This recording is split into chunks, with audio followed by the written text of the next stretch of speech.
Deadline for Congress to approve a spending bill and increase the debt limit soon after. Today, President Obama is standing firm, saying the debt ceiling is not up for negotiation.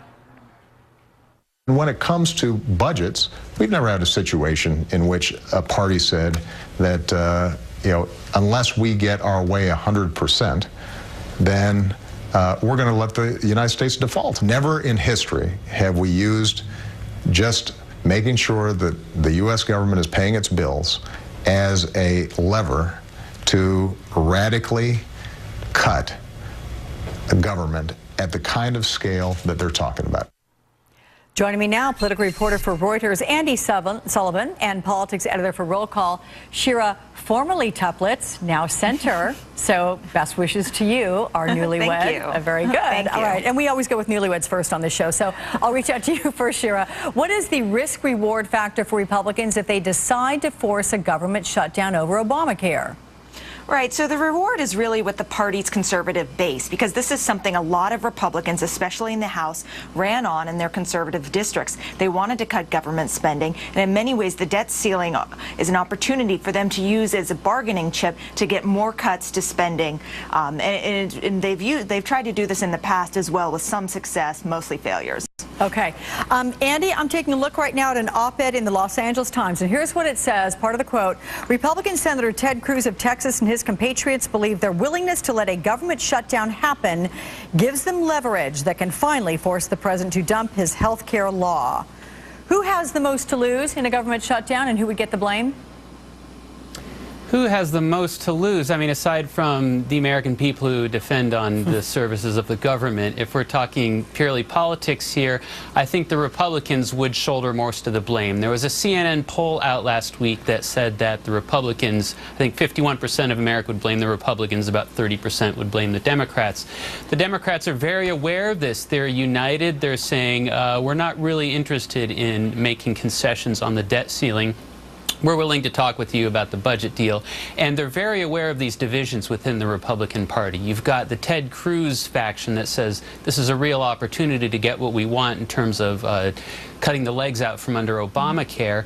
But you've got leaders who've been through this in the 90s and who saw the damage that their party took during the debt ceiling, saying not so fast. Yeah, well, there are those who would suggest that when this happened in 1995, and President Clinton was perhaps one of the most weak points of his presidency, after that, the public was so angry, that was the beginning of his political comeback. So, they can look to that for history. But, Shira, you have a recent Pew poll, and that shows 7 in 10 Tea Party Republicans, they disapprove of the job performance of GOP congressional leaders. How much power does the Tea Party have over Republicans? And how long is the Tea Party, I said this yesterday, tail going to wag the Republican dog?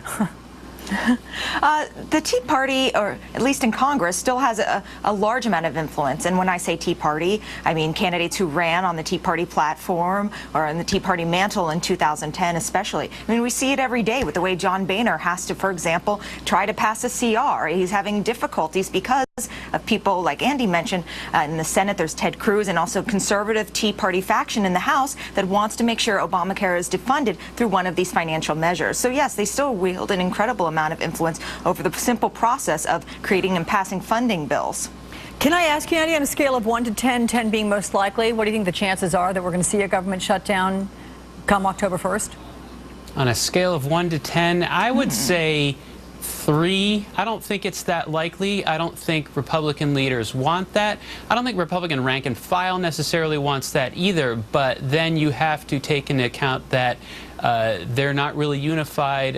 Leader Boehner doesn't really have control of his troops. So there is that chaos factor to take into account as well. But I think they're looking ahead to the debt ceiling fight as the real showdown, and that will come a few weeks later.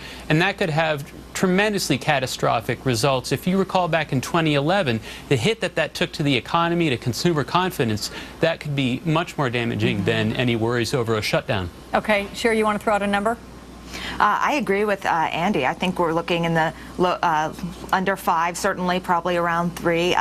Republican leaders do not want a fight over a government shutdown. It is bad politics. It is bad messaging. They would much rather have a showdown over the debt ceiling. It's better messaging for their conservative base. Okay. Andy Sullivan and Mrs. Center, thank you very much. Have a good one, guys. Thanks, Alex.